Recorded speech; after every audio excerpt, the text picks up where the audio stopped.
Didn't take long for all those Cam Newton memories to flood back for Carolina fans and most NFL fans as well. First play, since signing last Thursday, Newton runs in for a touchdown. Second play, throws for a touchdown. He took off his helmet at one point when he got in the end zone and said, "I'm back." And he got a penalty on the play, but that's not the point. You know, who knows if he can produce at a high level, consistent level. But you rough up the NFC-leading Cardinals in Arizona, and I know they didn't have Kyler Murray, but they didn't have Kyler Murray when they went to San Francisco and won. The Panthers winning this one. They're now 5-5. They're in the playoff picture. Just about everybody. There's probably 4 or 5 teams who aren't in the playoff picture right now. We'll see what Cam can do the rest of this year. He's 32, only 32, but maybe he's an older 32. And the Panthers seem to be open to anything at quarterback. They've already picked up the second year with Sam Darnold, and Sam is out. But here's Cam, who a week ago was watching football. But to see him suit up, and then next opponent's going to be his former coach, Ron Rivera, and the Washington football team. All of a sudden, the Panthers have become a whole lot more interesting. That's one of those scores where I'm not watching the game, and then you see the score and you go, I'm going to watch the game now just because I was curious how Cam was going to look. But Arizona getting blown out by Carolina, pretty amazing. There's usually, as I say every week, 2 or 3 games where you go, how is that possible? Washington beating Tampa Bay did not surprise me. I said last week, eventually Washington will play a really good game. And they did. Tampa didn't play a good game at all, but Washington played well. Now, they may lose Chase Young for the rest of the year, and they're not a good team. But Carolina winning in Arizona, that one surprised me. What's poll question we're going with, McLevin? Okay, as always, we're going to start very negative and do worst loss of the weekend. You've already mentioned maybe a couple, but we'll start with college. Texas losing to Kansas, Oklahoma losing to Baylor, the Bucs lost to Washington football team, the Chargers lost to the Vikings. I don't know if you think that belongs on there. That's another one of those games. The Vikings are one of those perplexing teams that I watch and I go, I don't know if they're good or not. And then the Chargers, I don't know if they're any good or not because they're supposed to be. The Vikings don't go away, and they put a lot of pressure on Justin Herbert. But you're watching, Kirk Cousins plays well on the road. And his quarterback rating, like 5 or 6 consecutive games, is over 100. He's really good on the road. And it's not like you tune in and you go, I expect him to be good. We're almost still surprised if he's good. But the Chargers, like, do you want to play with the big boys? You got to win these games. So that one surprised me a little bit. Who else, McLeod? The Browns. Yeah, that one surprised me a lot. Is that more like a great win for the Patriots, or do you come away from that being like, oh, the Browns are in some trouble? Both. I think the Patriots are a playoff team. Said that at the beginning of the year. I thought they were a 10-win team, and they seem to be figuring it out a little bit here. But, you know, what happened with Cleveland? I mean, you just, come on. You go down the field, have this unbelievable drive, touchdown, and you're thinking, okay, man, Browns looking good here. And that was it. They were done. And Baker got banged up.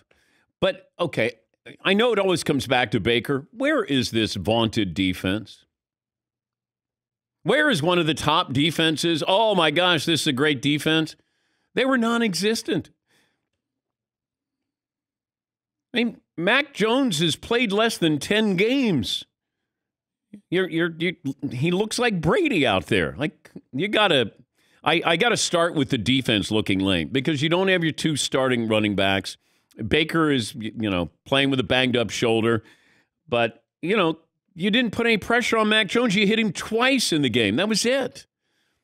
I mean, I don't know who's winning the North. I guess the Ravens would be the favorites right now, but, you know, the Steelers tie the Lions without Ben Roethlisberger. Man, there's a couple of teams where you go, man, like the Packers with Jordan Love, the Steelers with Mason Rudolph, and you're like, whew, man, maybe you don't want these guys to leave anytime soon here. Yeah, McLevin. We've been seeing Mason Rudolph lose games for a while now. Yeah. They've got a larger sample size in Pittsburgh than Green Bay does with Jordan Love. And even yesterday with Aaron Rodgers, he played okay. But that defense is great. Without two of their starters, and, granted it was Russ coming back from the injury, but you shut them out. That's impressive. And even what they did against Kansas City, because Kansas City blew out the Raiders, but that defense did shut down Patrick Mahomes, even though they lost that game. That's what's kind of scary here. Because if Green Bay is offensively what we think they're going to be, and Aaron Jones is not gone for the rest of the season, A.J. Dillon, and yes, I raised my hand. I was one of those people who said, why are you drafting another running back and not a wide receiver? And A.J. Dillon remembered that because he said it after the game. He goes, yeah, I heard. I remember. And he played well yesterday. And I just think, they can run the football. And you saw that yesterday. They were able to do that. But, if they have this top 5 defense and you get some, couple of these players back by December, then that's what's dangerous about Green Bay. You always expect an offense. It's like Kansas City. You saw the offense, but can they be a consistent defensive team as well? And they blew out the Raiders. The Raiders are who we thought they were. I mean, every year you're like, I don't know, the Raiders. Derek Carr, MVP candidate. I'm like, they're the Raiders. Like, this happens every single year. Yes, McLevin. Seaton brought up an interesting point on Seahawks-Packers. Should Russell Wilson have been out there, especially as it was cold and snowy? I was surprised they're down 17 and a minute to go, and he's still out there trying to score a touchdown. I don't need him out there. Take him out. But, he wanted to be there. He wanted to go against Rodgers. He played his college ball at Wisconsin. This was a big deal for him to be able to be ready for this game. They should be, like, you look at this and you go, okay, they got some weapons here, but for some reason, it just never feels like it's fluid. Where you go, okay, there's a couple of good plays and then 3 and out. Or there's a couple of there's a big play and then it's 3 and out. You got 3 wins right now. You're 3-6. It goes back to what I said at the start of the year, not even knowing what was going to happen with Seattle. I think this is the last year of Russ in Seattle. And if they don't make the playoffs, which it doesn't look like they're going to, then what are you going to do? You don't even have your first-round draft pick. You gave that to the Jets for Jamal Adams. This feels like there's a couple of teams that will be moving on from their quarterbacks. And it might be Green Bay. It might be Seattle, Pittsburgh. There's a few of them in there. And does Cam Newton all of a sudden become Carolina's starting quarterback next season? That's what I'd be curious about because you already paid Sam Darnold. You gave up draft picks. They're paying, I think it's like $60 million trying to find Cam's replacement and draft picks that they gave up. I know David Tepper is worth $15 billion. His net worth is $15 billion. But I don't know if you want to be spending, $1 billion on trying to get your cornerback here. And they're going to be on the Deshaun Watson sweepstakes as well. That's a mess.